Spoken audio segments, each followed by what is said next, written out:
Bem, agora, já tendo feito a apresentação do Vicente, apenas deixar registrado também desses 4 papeizinhos, né? Três faziam parte da lista extensa da Luciene e a presença da irmã Cleide também, a mãe do Alex. Então seja muito bem-vinda e que Deus te abençoe nessa manhã entre nós.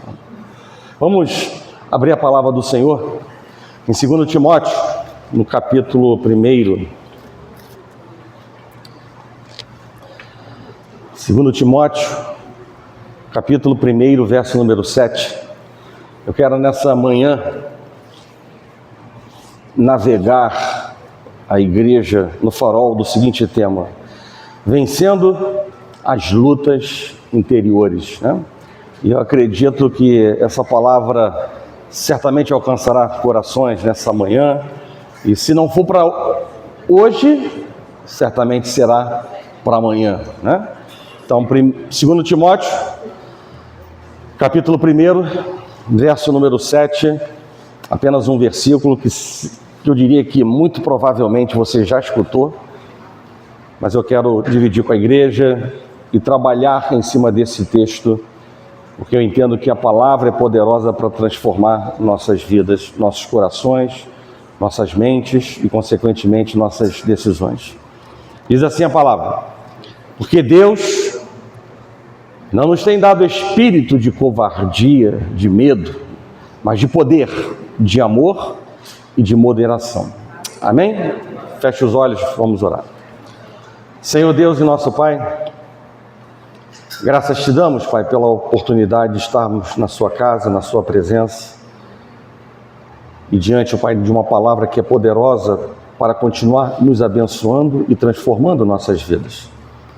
E nessa manhã, Pai, queremos mais uma vez te dar liberdade. O Senhor é o protagonista nesta manhã. Que diminua nós para que o Senhor cresça em nossas vidas.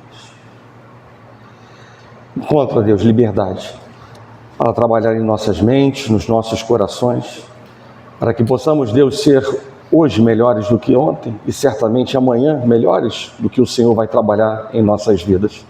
E para isso, os nossos pensamentos precisam mudar ou precisam estar amadurecidos e, sobretudo, diante da Tua palavra, porque ela é a bússola espiritual correta para as nossas vidas, Pai. Em nome de Jesus, dá-me liberdade no Teu Espírito para falar. Prepara, Deus, o ambiente espiritual propício nessa manhã, para que a Tua palavra mais uma vez não volte vazia para a sala do trono da Tua graça. Assim, Deus, nós oramos. E nós já agradecemos na certeza de que o Senhor inclina os seus ouvidos para as nossas orações e o Senhor, Pai, abrirá as comportas dos céus para abençoar aqueles que se achegam a Ti, oferecendo as suas primícias. Assim oramos. E já agradecemos por tudo. Em nome de Jesus, e que a igreja do Senhor diga amém. Podem sentar. Bem, o corpo, né, ele é formado, o ser humano ele é formado por corpo, alma e espírito. O corpo, né, é a parte física que nos conecta ao mundo material, é nele que abriga, né, a alma e o espírito. Ele é algo temporário e sujeito à morte. O espírito é a parte mais importante do ser humano, não há dúvidas quanto a isso, porque é através dele, espírito, que nós nos conectamos com Deus e nós recebemos, né, aqueles que aceitam Jesus como seu Senhor e Salvador, nós recebemos a vida eterna. A alma é onde estão as nossas emoções, onde estão os nossos pensamentos, onde estão as nossas vontades próprias, né? Ela é responsável por nossa personalidade, ela é responsável pelas nossas decisões, porque é que pairam os pensamentos, né?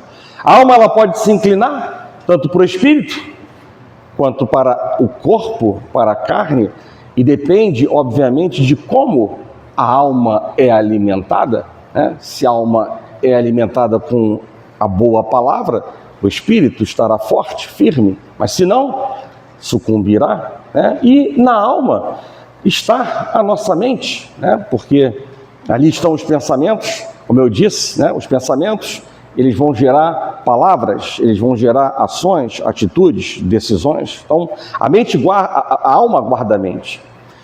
E aí, o processo é mais ou menos o seguinte: quando uma pessoa vem a Cristo, e essa pessoa ela abre o seu coração, né, para Ele, o Espírito Santo, ele entra, e ele passa a habitar dentro dela, tirando o trono, né, de outros deuses, estabelecendo o seu próprio trono e governo nessa vida.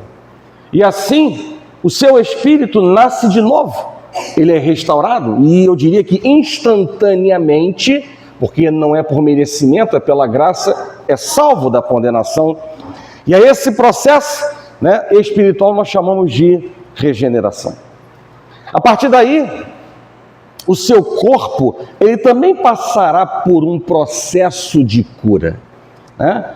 Por isso que a conversão, né, arrependimento e conversão, quando são verdadeiros, eles vão produzir algo verdadeiro, mudanças em nossos corpos, nossas mentes, né? O seu corpo também passará por um processo de cura, pois os seus hábitos mudarão, a sua maneira de se vestir mudará, a sua linguagem mudará, as suas prioridades não serão mais as mesmas, as suas atitudes erradas também, eu diria que sofrerão mudanças tremendas. Isso faz parte da conversão, de aceitar verdadeiramente Jesus como Senhor de suas almas, suas vidas. O reflexo do que aconteceu no espírito dessa pessoa, eu diria que será passo a passo visto neste agora bebê espiritual, e isso é chamado de santificação. A santificação é um processo, não é um ato instantâneo como a regeneração. E no tocante à alma, não é diferente. Ela também precisará de cura, ser transformada, porque as ações e decisões que nós tomamos, externadas nesse corpo, elas são frutos dos pensamentos alimentados exatamente na nossa mente. E eu creio que uma pessoa sem cura na sua alma, uma pessoa sem cura na sua alma, ela não consegue avançar. É como se fosse um prisioneiro já liberto, mas ainda continua no cativeiro, porque não consegue se mover sozinho. Uma alma fragilizada, ferida, magoada, traumatizada, amargurada, vai produzir o quê? Uma fé vacilante, uma mente doentia. Uma alma enferma, ela só pensa no pior, ela não vê esperança de mudança em nada, ela vive sofrendo por antecipação com coisas que nunca existiram e com outras que nunca existirão. Uma alma enferma, ela pensa e diz, né? Como eu disse, na mente estão pensamentos que vão gerar, entre outras coisas, palavras. E uma alma enferma pensa e diz o quê? Não posso, não venço, não consigo, não dá certo. Mas eu diria que uma alma curada, diferentemente, onde também na sua mente pairam pensamentos, ela pensa e ela vai dizer algo totalmente oposto, antagônico. Posso todas as coisas naquele que me fortalece. E aí, nós vamos ver duas histórias totalmente diferentes de vida, porque as palavras que saem da nossa boca têm poder. E aí eu não vou entrar no mérito do que eu preguei na semana passada sobre palavras positivas, né? Mas a palavra tem poder para levantar e para cair, para matar e para derrubar.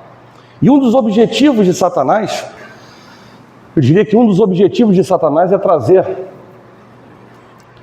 a nossa lembrança à tona, as lembranças de dor, as lembranças de limitações, mantendo assim uma parte importante da vida da pessoa presa ao passado. E ninguém, eu diria que ninguém consegue ser livre no presente se não resolver de maneira definitiva os conflitos existentes no seu passado. Não é para colocar atrás da porta problema, embaixo do tapete, fugir, como às vezes acontece com irmãos dentro das igrejas. Problemas se levantam, não conseguem resolver, e aí fogem, vão para outras igrejas e vão viver provavelmente o mesmo problema, e não aprenderam a lição, não cresceram. Satanás, ele quer aprisionar a humanidade no medo.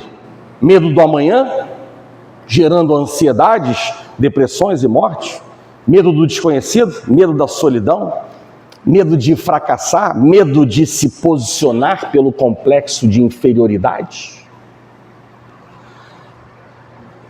Eu quero compartilhar um versículo com vocês, porque eu gosto de dar sustentação da palavra para aquilo que a gente coloca para a igreja. Este altar, ele é santo, e ele precisa ser um altar de edificação, de paz e não de confusão. Então, muito mais do que as minhas palavras, a palavra do Senhor, ela por si só fala coisas importantes. E eu quero que a igreja escute. 2 Coríntios capítulo 11, verso 3, diz assim: mas receio que assim como a serpente enganou a Eva com a sua astúcia, assim também seja corrompida a vossa mente, e se aparte da simplicidade e pureza devidas a Cristo. Eu quero trazer esse versículo para dentro do contexto daquilo que eu estou falando, né? Eu não sei se você percebeu, mas esse texto ele mostra como Satanás ele age em nossas mentes. Então, sim, por meio da palavra, podemos dizer que Satanás age em nossas mentes, nos nossos pensamentos, age para nos desviar, para nos distrair, para corromper os nossos pensamentos. Nós não sabemos como é que Satanás faz isso, mas a realidade é que ele faz. Ele pode arruinar, distorcer e desviar nossos pensamentos e transformá-los em pensamentos contra Cristo pelo pecado. Ele quer impedir, né, é um dos seus objetivos, ele quer impedir que a verdade de Deus ela crie raiz em nossos corações, projetando dúvidas para que a palavra de Deus não dê fruto, mais ainda, não dê fruto em abundância em nossas vidas. E é por isso que Paulo, com muita sabedoria, no livro de Efésios, capítulo 4, verso 27, ele vai dizer assim: não deis lugar ao diabo. Tiago, no capítulo 4, verso 7, vai dizer: resisti ao diabo e ele fugirá de vós. Satanás, ele sabe que nós não vamos negar a nossa fé no Senhor. Ele não consegue entrar no nosso espírito. Então ele vai tentar atingir a nossa mente. Ele sabe que se conseguir manter sua fortaleza na mente do cristão, 4 coisas vão acontecer. A primeira, o espírito não terá liberdade de expressão. Segundo, a pessoa não terá paz em seu relacionamento e na sua comunhão com Deus. Terceiro, a sua mente será um instrumento para fazer o seu corpo pecar. E quarto, não haverá autoridade espiritual para lutar contra as obras do diabo. Então vejam a dimensão daquilo que Satanás tenta emplacar, implantar dentro de nossas mentes para construir a seu favor. Aproveitando que temos um público novo, né, nesta manhã, e que certamente não escutou aquilo que eu já por algumas vezes preguei aqui nessa igreja, às vezes nem tudo nós conhecemos a palavra de Deus. Às vezes não conhecemos todas as ordenanças, todas as ordens, não conhecemos todas as vontades declaradas de Deus, somos inocentes em algumas coisas, muitas coisas. E aí poderíamos estar atrapalhados, né, no sentido de entender se nossas decisões elas são boas e agradam o coração, né, do nosso Deus. E aí eu em algum momento no passado eu criei uma relação de 4 perguntas baseada em 2 versículos, né? você também já deve ter escutado, todas as coisas cooperam para o bem daqueles que amam ao Senhor. Desculpa, todas as coisas são lícitas, mas nem todas convêm. Todas as coisas são lícitas, mas nem todas edificam. Todas as coisas são lícitas, mas nem todas convêm. Todas as coisas são lícitas. Mas ainda tem uma outra pergunta importante. Uma edifica e a outra domina. Mas eu não me deixarei dominar por nenhuma delas. É o que o versículo diz. E aí, usando esses dois versículos, né, nós podemos extrair 4 importantes perguntas que vão trazer o selo da aprovação de Deus e serem boas para nossas vidas, né? É lícito? Convém? Edifica?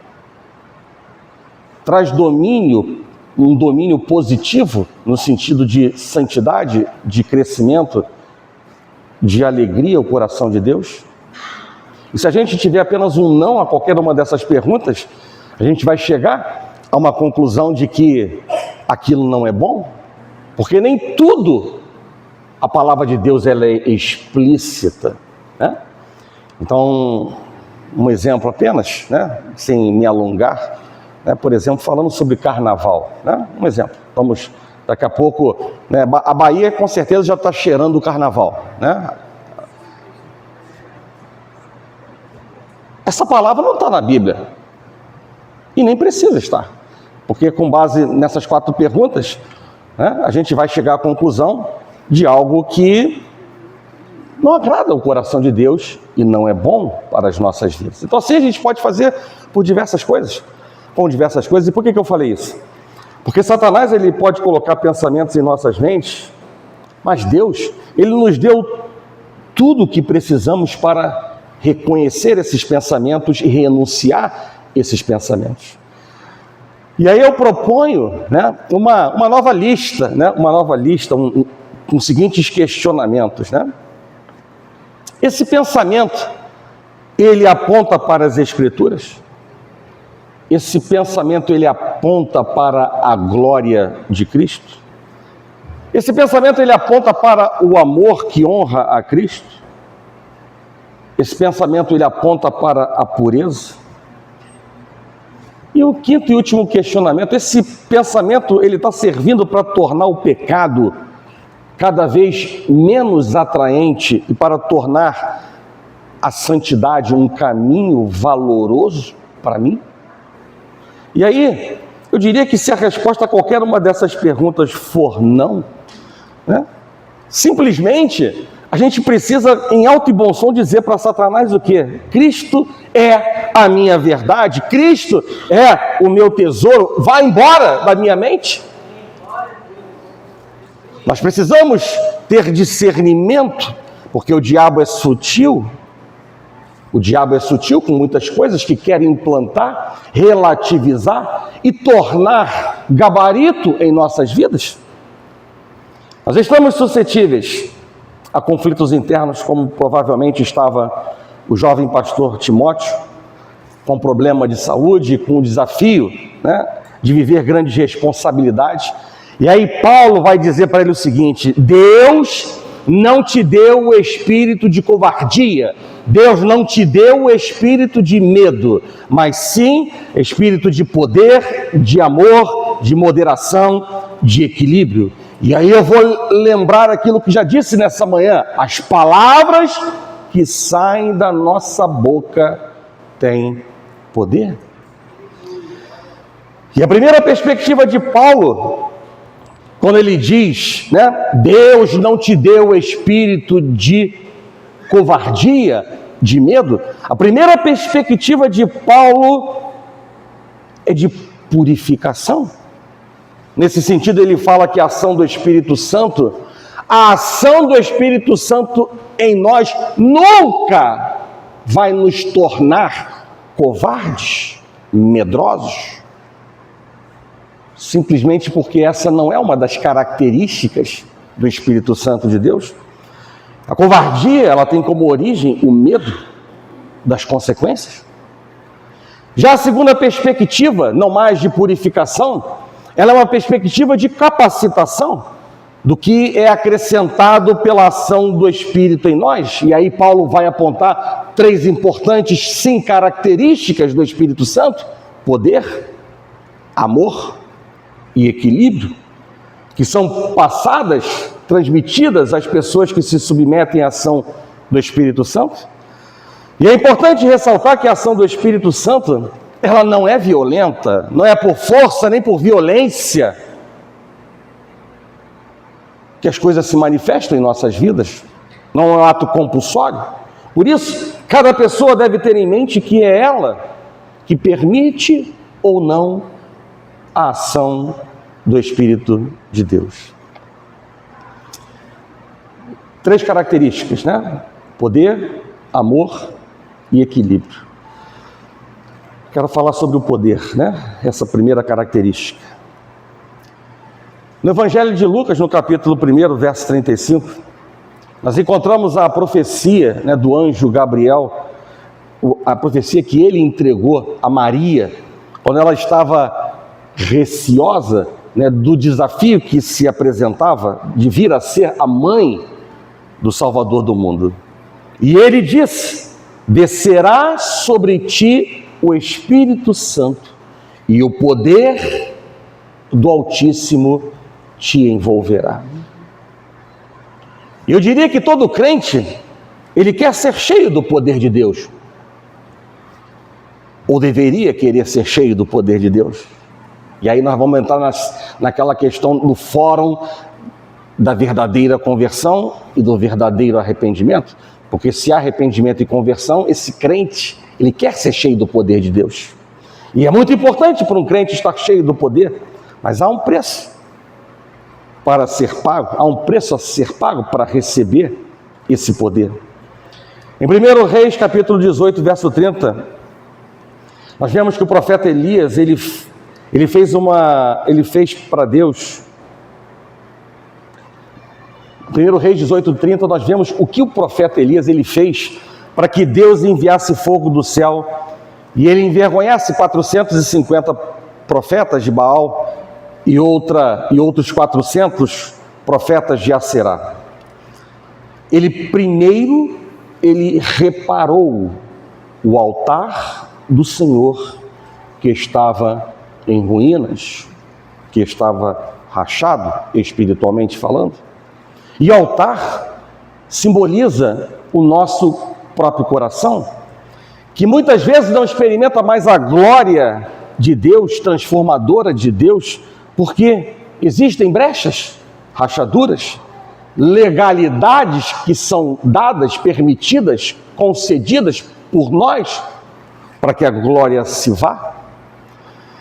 E assim eu diria que na vida pessoal o altar pode estar nessa manhã com traumas, medos, frustrações, problemas familiares, lutas interiores, envolto em mentiras, sentimento de culpa.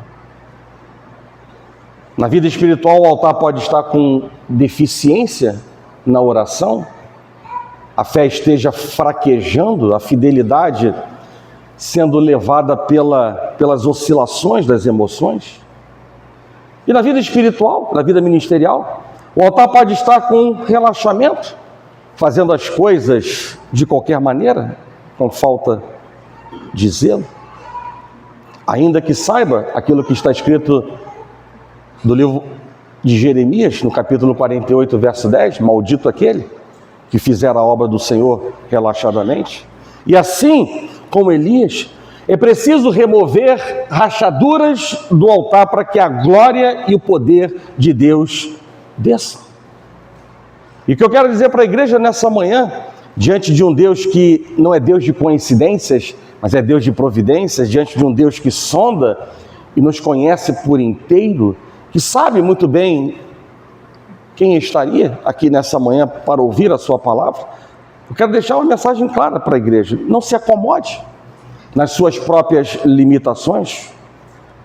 É importante que você seja transparente com você mesmo. E eu diria que a verdadeira vitória, ela começa, sabe aonde? No espelho. A verdadeira vitória começa no espelho. Eu não sei se você entendeu. Mas o primeiro passo para vencer suas batalhas internas é olhar com honestidade para quem você realmente é. Eu diria que admitir fraquezas não é um sinal de fracasso, mas de coragem. E quando nós reconhecemos nossos pontos fracos,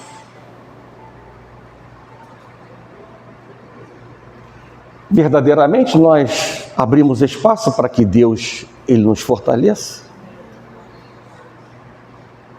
Porque quando sou fraco, Deus me faz forte. É o paradoxo que está escrito na palavra de Deus, revelado por Paulo. Talvez hoje seja o dia de parar de se esconder, parar de justificar e com humildade dizer: Senhor, sim, eu preciso da sua ajuda, eu não quero mais ficar caindo, eu preciso fechar brechas na minha vida. E existem coisas que Deus e eu não podemos fazer por você.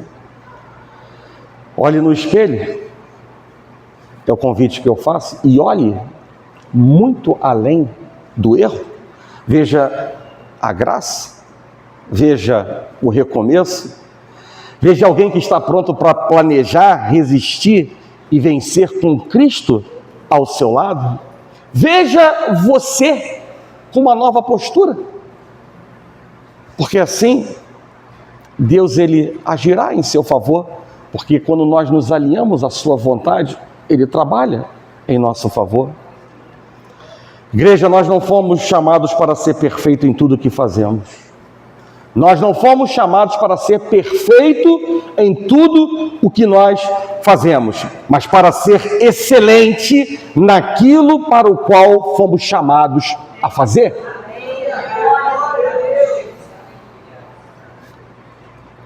Por isso Deus nos deu o espírito de poder.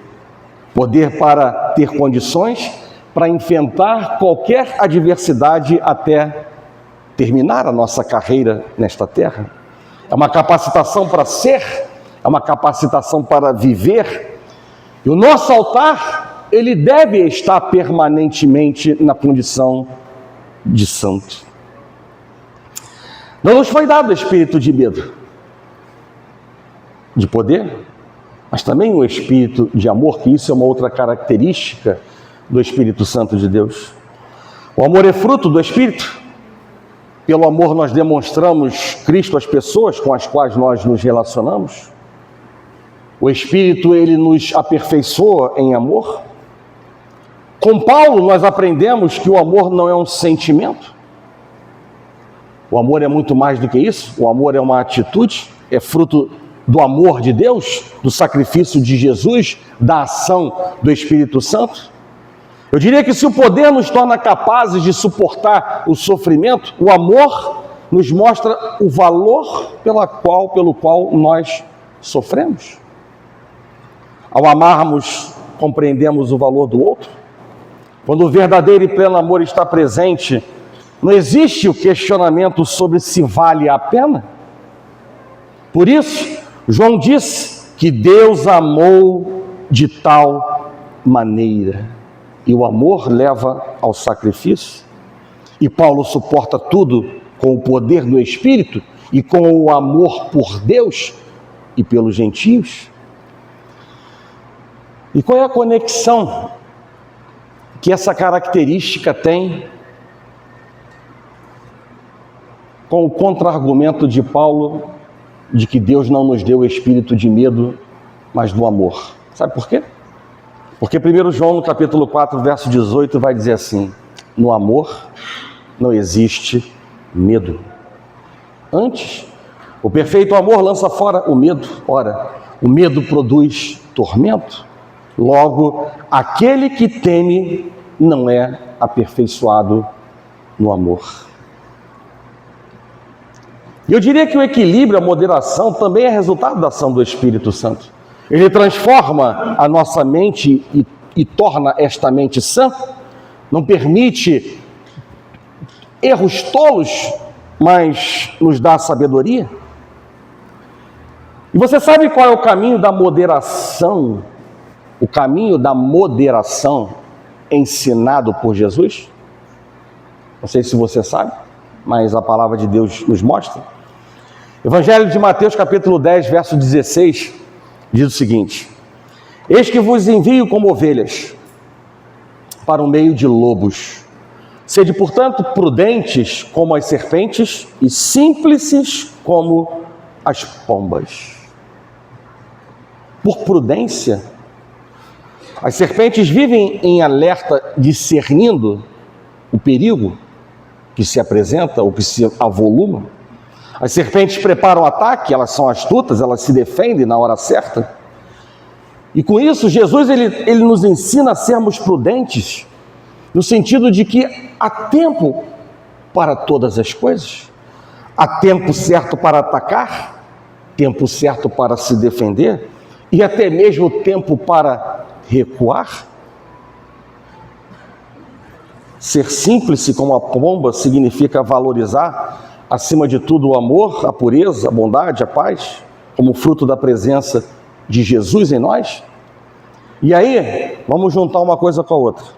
O senso crítico da serpente com a tolerância da pomba vai nos ajudar exatamente a ter o quê? O equilíbrio, a moderação, o autocontrole.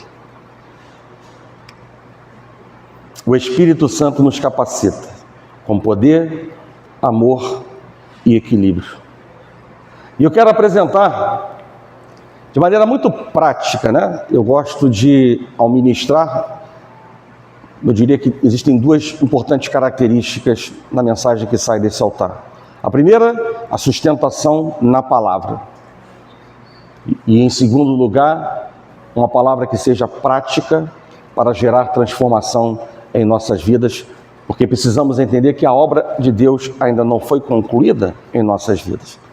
E nesse sentido, eu quero apresentar para vocês 6 atitudes para ter uma mente livre do aprisionamento do medo. 6 atitudes para ter uma mente livre do aprisionamento do medo.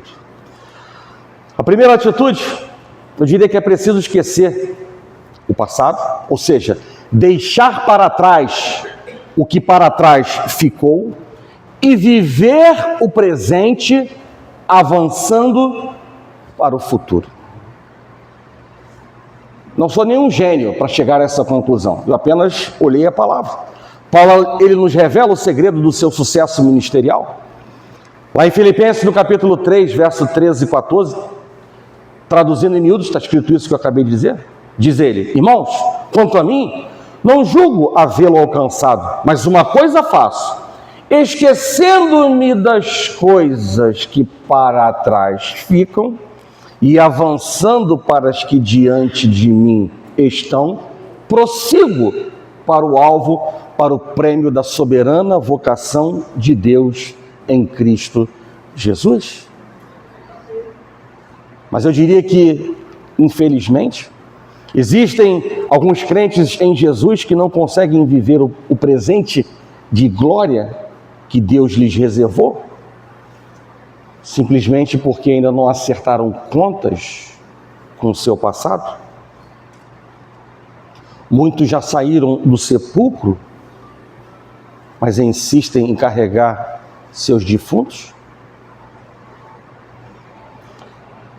E eu quero nessa manhã, convidar a igreja a fazer exatamente como Paulo.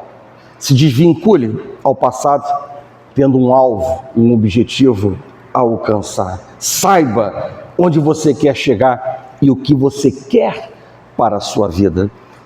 A gente precisa ter alvos bem definidos, focado em determinadas coisas para alcançarmos esse objetivo.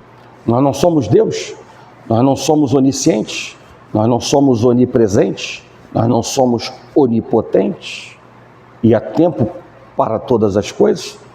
E é por isso que, como eu disse lá no início, Quando somos verdadeiramente convertidos, os nossos pensamentos são convertidos e as nossas prioridades são convertidas. Elas se tornam diferentes.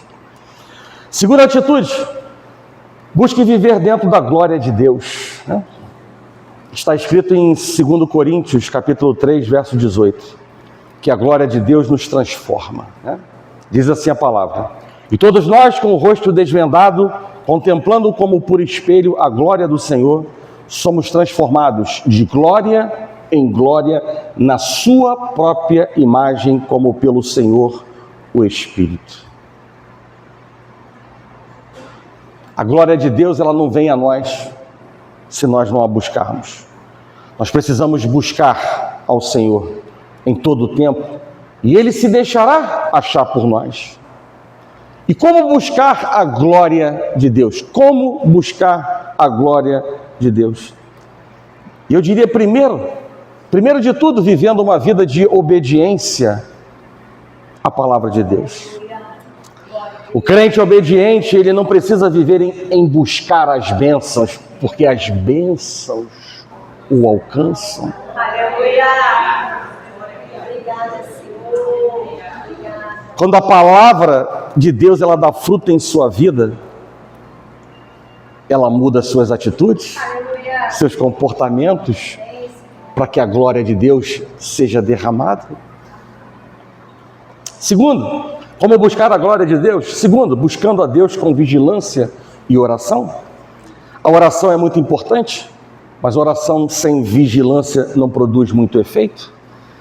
Por isso que Jesus disse: vigiai e orai, para que não entreis em tentação. O espírito, na verdade, está pronto, mas a carne é fraca.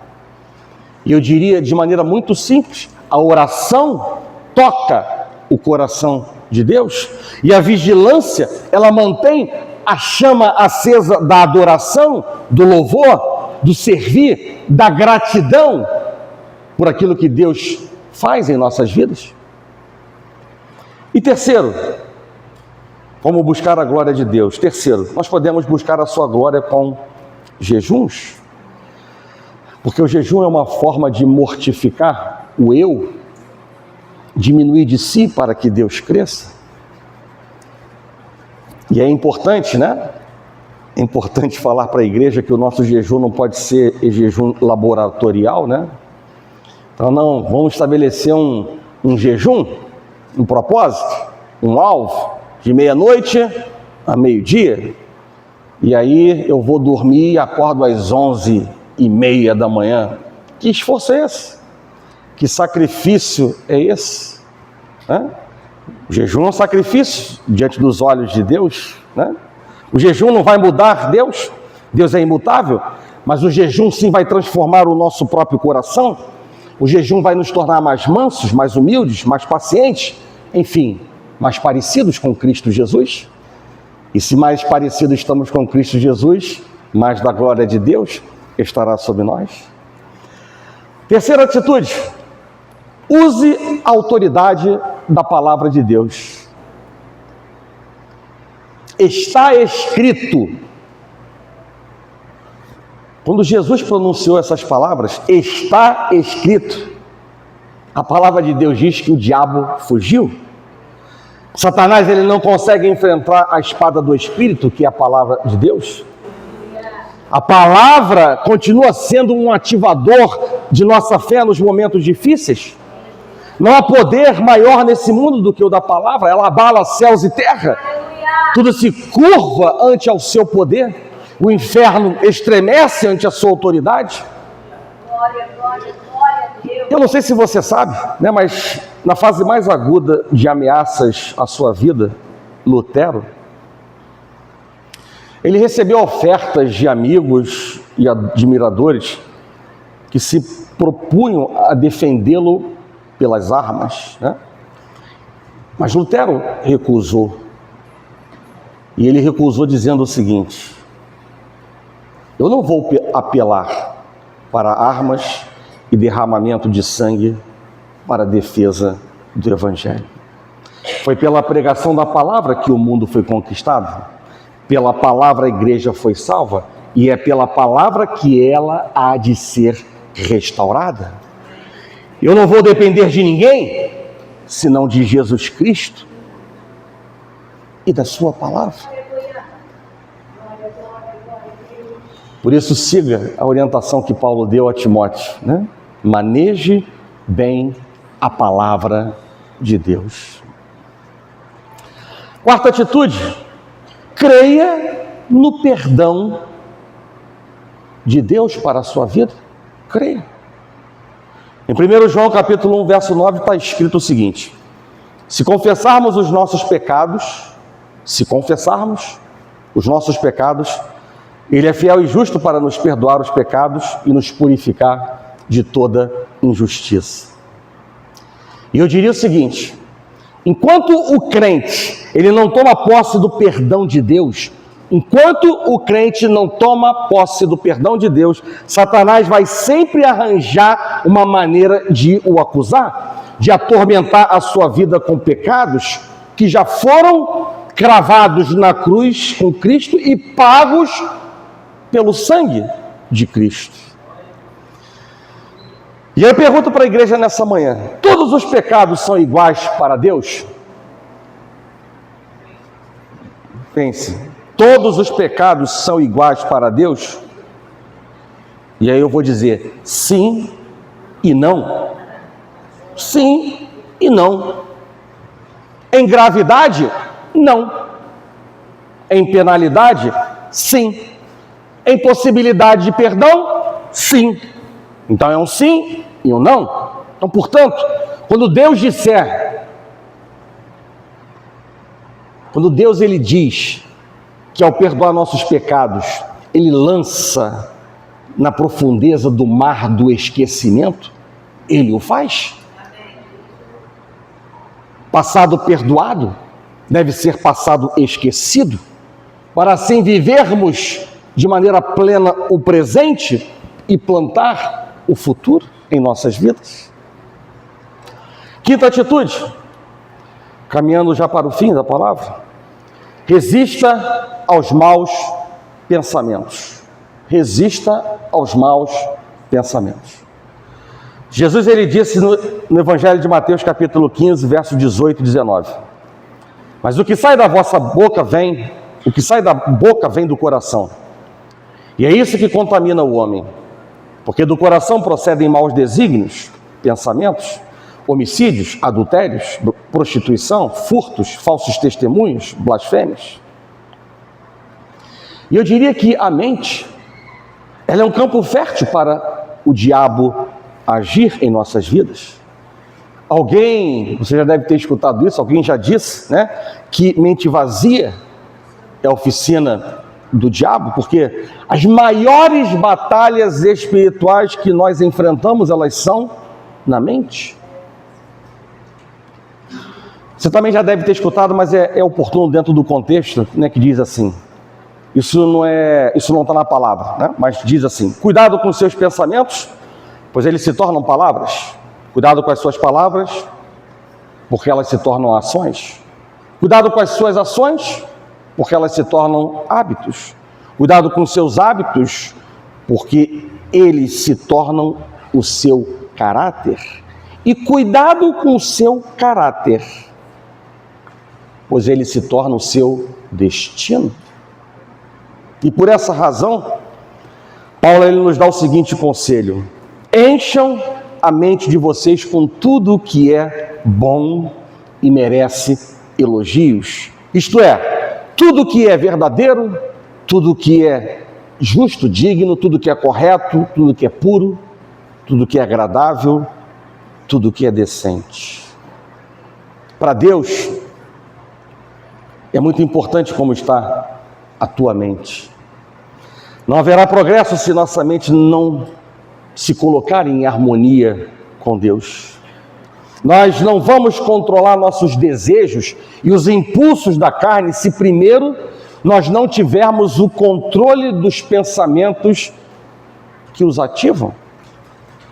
Eu vou repetir: os pensamentos, eles ativam ações, decisões em nossas vidas. E a sexta e última atitude: tome posição contra Satanás e rompa com o domínio do pecado. Em Josué, no capítulo 7, nós vemos o povo de Israel sendo envergonhado, sendo derrotado na batalha contra um pequeno grupo de homens de Ai. E a palavra de Deus diz que Jesus, ele orava a Deus, Josué orava a Deus pedindo ajuda, e Deus, ele foi muito enfático com Josué, e ele diz assim: levanta-te, pare de orar e corrija o pecado no meio do povo, porque houve legalidade espiritual para que o inimigo prevalecesse contra eles. E aí eu vou dizer para a igreja nessa manhã: enquanto Satanás encontra algo dele em nós, ele tem legalidade para agir contra nós em nossas vidas. E nós precisamos dizer como Jesus, essas palavras estão declaradas no Evangelho de João, no capítulo 14, verso 30, quando Jesus disse assim: mas ele, o diabo, nada tem em mim. Nós precisamos chegar ou estar nesse patamar. Nós estamos vivendo na época do não tem nada a ver, onde muitos cristãos acham que ser radical não é o melhor remédio contra Satanás e o pecado. Mas eu quero dizer para a igreja nessa manhã que se algo vem com uma pequena porção de pecado ou de dúvidas em relação à pessoa de Deus, à palavra de Deus, à voz de Deus, à vontade de Deus, nós devemos ser sim radicais e não tomar aquilo, pois nós estaremos como Acã, tomando do que é maldito e escondendo dentro dos nossos corações. E as derrotas, certamente, elas virão mais cedo ou mais tarde, porque nada há escondido e oculto aos olhos de Deus. Por isso, nessa manhã, eu quero encerrar exatamente com a palavra de poder que Paulo declarou para Timóteo e que vale para a sua vida no dia de hoje. Deus não te deu o espírito de covardia, de medo, de inferioridade, de derrota.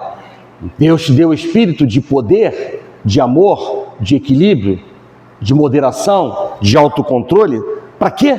Para nós pisarmos na cabeça de Satanás, para nós vivermos com ousadia e confiança, para nós amarmos o próximo como a nós mesmos, para nós tomarmos decisões sábias e controladas em todas as situações da nossa vida.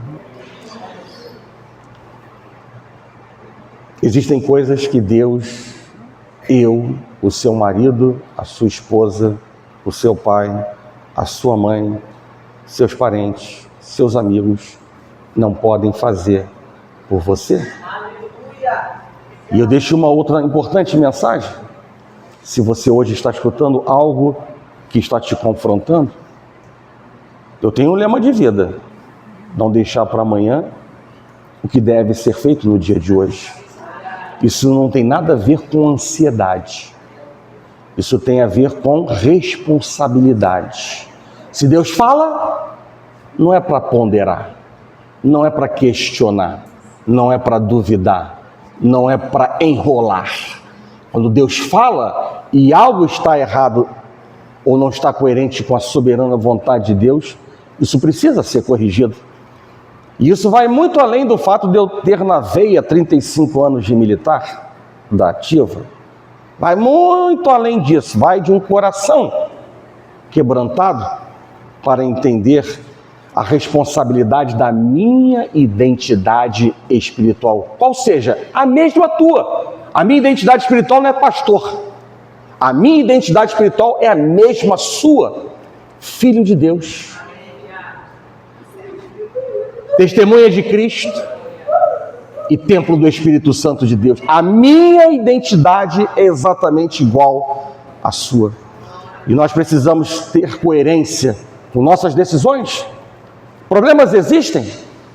mas eles precisam ser debelados com sabedoria, com equilíbrio, com moderação, no poder de Deus, porque é isso que a palavra de Deus está nos dizendo nessa manhã.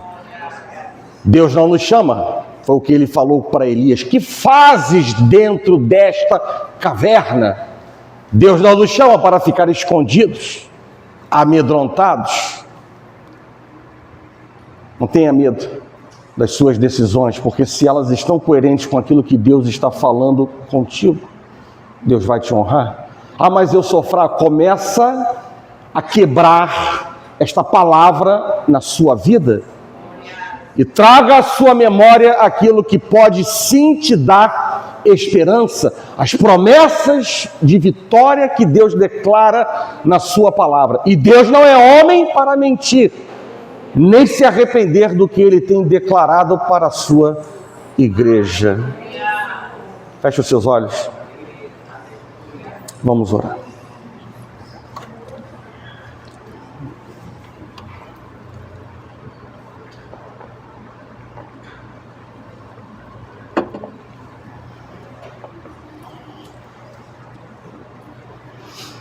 Senhor Deus e nosso Pai, graças te damos, Pai, pela oportunidade de falar da Tua palavra, o discernimento que o Teu Espírito nos concede e por aquilo que Ele faz internamente dentro de nós. Por muitas vezes nós vivemos o dilema de Paulo, quando ele mesmo, em alto e bom som, declarou que o que ele sabe que não deve fazer, ele faz, e vice-versa. E por vezes isso acontece em nossas vidas. Mas é importante, Deus, sermos confrontados pela Tua palavra e poder entender, Pai, que nós não estamos sozinhos nessa batalha, nem a batalha externa e muito menos a batalha interna contra a nossa voz interior, a nossa voz pessoal. Em nome de Jesus, Pai, nesta manhã, em Ti está todo o poder de transformação, na palavra e no toque que o Senhor pode conceder a cada um de nós nessa manhã. Eu sei que não é por força, nem por violência, nem por gritaria, mas tudo acontece pelo Teu Espírito. Mas o Senhor declara que quando nós ouvimos a Sua voz, e nós abrimos a porta do nosso coração, independente do que somos, fizemos, até aquele momento, o Senhor vem para transformar, o Senhor vem para levantar, o Senhor vem para abraçar, porque o Senhor não é Deus que trata mal por mal. E nessa manhã, Pai, nós encontramos na Sua presença, diante do Teu altar, diante do Seu poder e majestade, para exatamente, Deus, abrir o nosso coração e pedir ao Senhor que venha limpar as sujeiras que aqui estão presentes, pensamentos destrutivos, daninhos, sentimentos carnais que não procedem da Tua boa, agradável e perfeita vontade.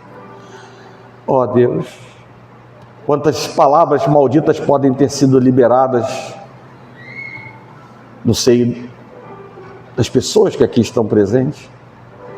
E nós queremos quebrar no nome de Jesus tudo aquilo, Deus, que não procede do Senhor, para que o Senhor possa estabelecer coisas grandes e novas em nossas vidas, Pai. O impossível pertence a Ti, assim como o início e o fim de todas as coisas em nossas vidas.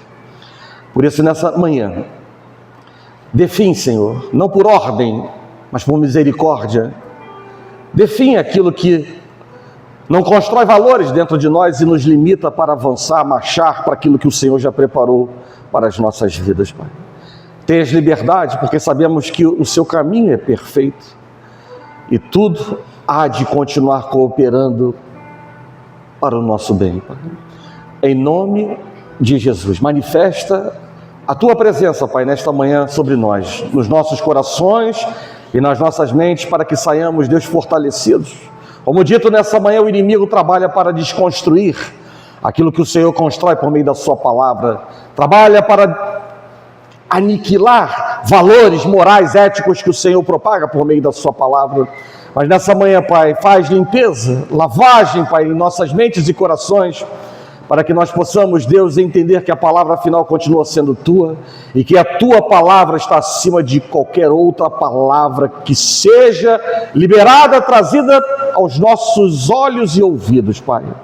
Assim, Deus, nós oramos e nós agradecemos, Pai, por esta oportunidade de escutar a tua palavra e de saber que ela é poderosa para mudar as nossas vidas, para nós desfrutarmos de coisas grandes que os nossos olhos não viram e os nossos ouvidos ainda não ouviram. Assim, Deus, nós oramos e nós agradecemos por tudo. Em nome de Jesus, e que a igreja do Senhor diga amém.